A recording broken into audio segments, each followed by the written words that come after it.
So my calculations are that without using any gas or oil or fuel ever again from this day forward, that we would still exceed our maximum carbon equivalent greenhouse gas emissions, the 565 gigatons, by the year 2030, without the electricity sector even, or energy sector even factored in the equation, all simply by raising and eating livestock. If you reduce the amount of methane emissions, the level in the atmosphere goes down fairly quickly, and within decades, as opposed to CO2. If you reduce the emissions to the atmosphere, you don't really see a signal in the atmosphere for 100 years or so. Single largest contributor to every known environmental ill known to humankind. Deforestation, land use, water scarcity, the destabilization of communities, world hunger.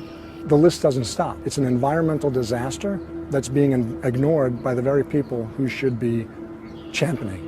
Free-living animals made up, 10,000 years ago, made up 99% of the biomass, and human beings, we only made up 1% of the biomass.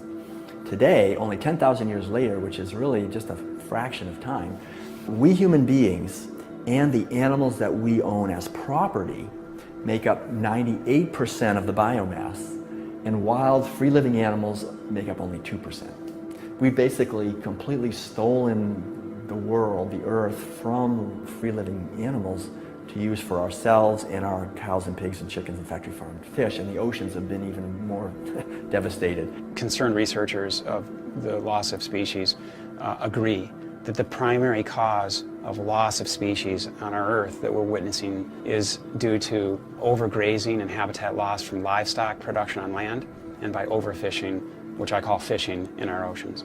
We're in the middle of the largest mass extinction of species in 65 million years. The rainforest is being cut down at the rate of an acre per second, and the driving force behind all of this is animal agriculture, cutting down the forest to graze animals and to grow soybeans. Genetically engineered soybeans to feed to the cows and pigs and chickens and factory farmed fish. 91% of the loss of rainforest in the Amazon area thus far to date, 91% that's been destroyed is due to raising livestock.